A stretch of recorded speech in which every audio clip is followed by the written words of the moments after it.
Jelang keputusan ataupun laporan testimoni dari Ketua Jerome Powell, kita akan coba lihat apa yang bisa terjadi kepada market, dan sampai saat ini adalah hari ketiga yang kita lihat penurunan untuk gold. Apakah berarti menandakan bahwa penurunan masih tetap akan dominan atau hanya tersisa mungkin di beberapa level support kritikal? Itu yang akan kita coba lihat secara umum, tapi juga jangan lupakan bahwa data inflasi Inggris yang sudah dirilis kemungkinan belum tentu akan memicu apa yang disebut dengan perubahan kebijakan BOE besok. Tapi kita akan lihat, kalaupun misalkan ada spike ataupun kenaikan, apakah pound sterling sanggup untuk naik lebih tinggi dari level kemarin atau tidak. Tapi sebelum itu, seperti biasa, kita akan lihat dari sisi US dollar. Oke, inilah grafik H4 dengan DXY menunjukkan rebound dari level bottomnya.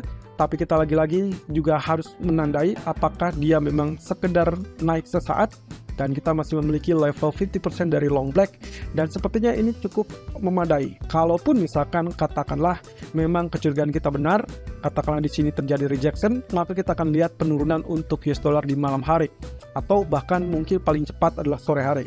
Lalu kemudian kalau ini tembus, berarti kita akan melihat potensinya naik di atas 120.95, dan itu berarti kurang lebih mendekati level resisten psikologis yang sekaligus juga level yang mungkin kita anggap sebagai descending triangle yang sebelumnya kita deteksi di grafik daily.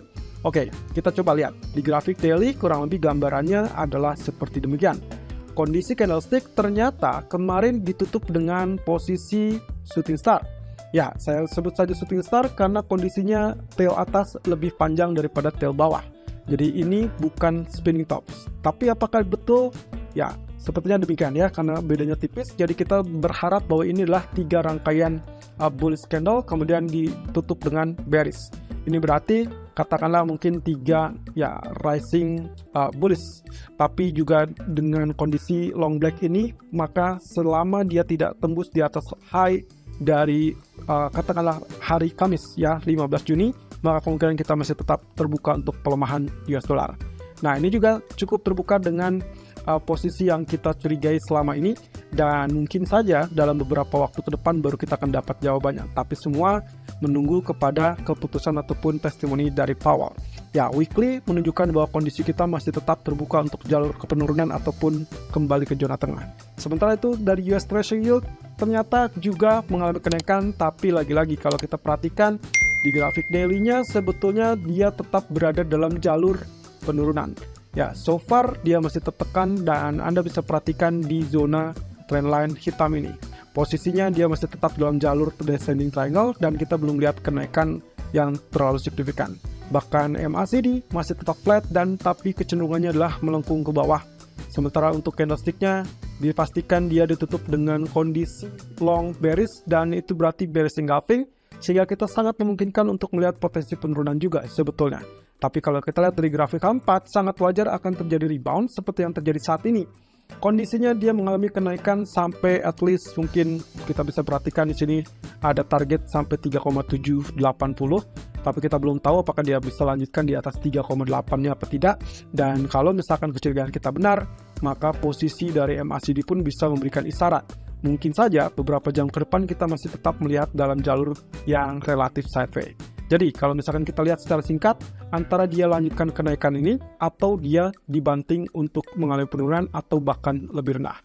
Yang paling dibutuhkan untuk emas adalah kalau memang kita ingin lihat emas untuk naik kembali di atas 1950-an, saya rasa yang harus kita miliki adalah kepastian apakah Treasury Yield bisa turun di bawah level 3,7.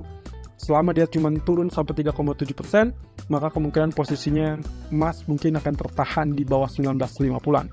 Tapi tekanan juga tidak diharapkan untuk meluncur deras di bawah 1920 atau bahkan 1915. Nah, dengan demikian kalau kita perhatikan lagi dari kondisi grafik emas yang sampai saat ini, kondisinya dalam jalur penurunan, menukik dari apa yang sempat kita lihat tadi pagi. Walaupun kita menginginkan di area 1940, sebetulnya Anda lihat di sini dia betul-betul tertahan di bawah 382%. Kuncinya adalah kalau misalkan kita asumsikan bahwa inilah level resisten, maka Anda bisa lakukan pendekatan di mana sell tidak perlu untuk menggenapi ataupun memasuki zona resisten, cukup mendekati saja atau sedikit di bawahnya. Dan itulah yang terjadi. Tapi hati-hati, areal ini tetap akan menjadi catatan khusus apakah dia akan menjadi rejection apa tidak. Tadi malam dia tertahan di zona 1929 dan itu cukup dekat dengan level psikologis 1924-1931. So, kalau ini yang terjadi lagi, kita memang berharap nantinya penurunan ini akan terhenti kisaran 1924 untuk kemudian terjadi rebound. Masalahnya adalah masih ada beberapa jam ke depan, di jam 13.00 saya merekam video ini sampai nanti testimoni Powell di jam 9 malam, di jam 21. Itu berarti kita memiliki sekitar 8 jam ke depan. Kalau demikian, akan sangat riskan, kemungkinan 24 pun akan ditembus. Apakah seperti itu?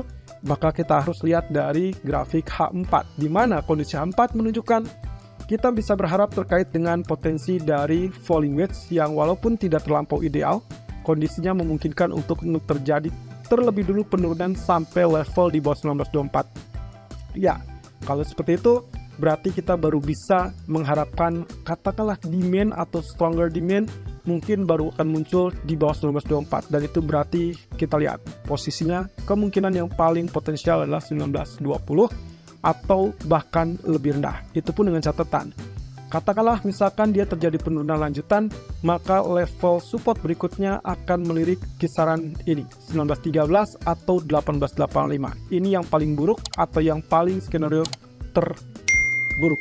Kalau misalkan ternyata turun di bawah 1920 atau bahkan 1909, maka kita berpotensi melihat area low 1885 dalam waktu dekat.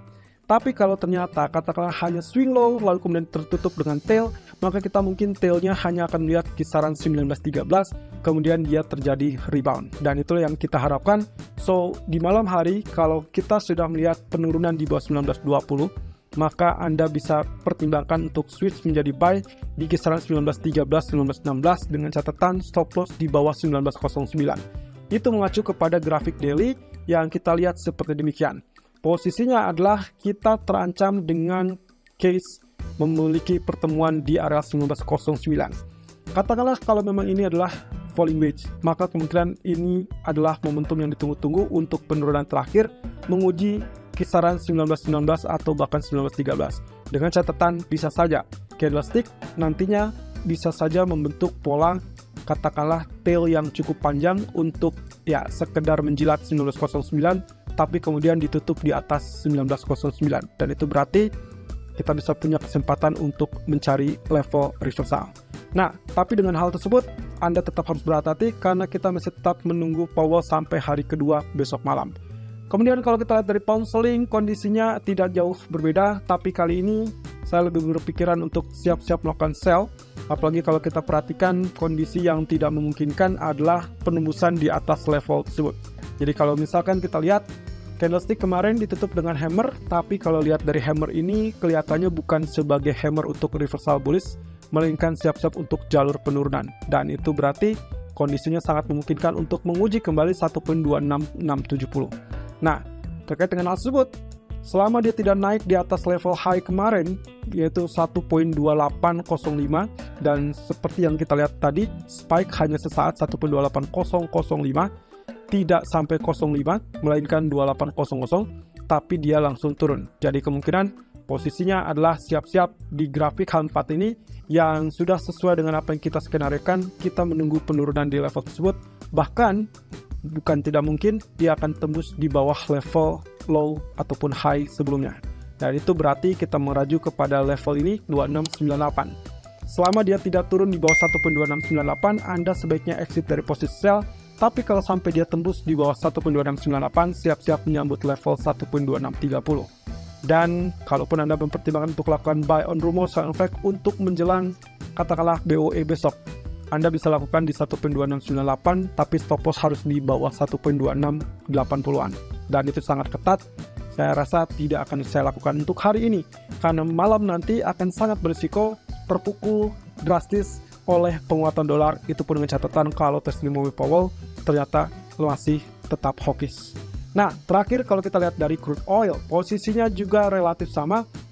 Daily, lagi-lagi kalau kita lihat dia memang tidak tembus area trendline. Dan ini sayangnya adalah 3 candle berturut-turut kita sebut dengan evening star, bahkan penurunan masih bisa terjadi. Tapi catatannya teman-teman, kalau misalkan dia bisa naik katakanlah di atas level 72, maka kemungkinan posisinya kita bisa amankan untuk switch strategi menjadi buy. Tapi kurang lebih levelnya adalah di zona ini teman-teman. Ini adalah 73.26 yang jauh lebih relatif aman. Tapi kalau ternyata kenaikan katakan seperti demikian, dia hanya sempat mencapai area ini, maka kita masih bisa waspada untuk tetap melakukan sell dengan stop loss di atas area 74. Dan itu sangat memungkinkan karena sampai saat ini market masih tetap menantikan apa yang akan dilakukan oleh China. So far tidak ada tanda-tanda stimulus tersebut akan diumumkan minggu ini, jadi kita tetap harus waspada dengan hal tersebut, termasuk statement hawkish dari Powell. Ya, pada intinya adalah Powell akan menjadi pilihan utama atau fokus utama para pelaku pasar, dan kita bisa melihat apakah emas bisa turun di bawah 19.09 apa tidak. Kalau itu terjadi penurunan, maka bukan mustahil kita akan melihat level 18.85 sebagai level terendah untuk hal ini. Tapi kalau misalkan katakanlah apa yang dikatakan oleh Powell tidak ada perubahan dari apa yang sempat dikatakan sebelumnya, dan bahkan mungkin sedikit lebih hawkish atau less hawkish, kita asumsikan bahwa dia tetap menekankan bahwa semua akan bergantung data dan tidak diperlukan kenaikan kalau memang ternyata inflasi relatif lebih cepat turun. Dan itu akan memberikan indikasi 19.09 saya rasa belum akan tembus dan kita bisa switch strategi menjadi buy dan mungkin saja falling wedge bisa terwujud.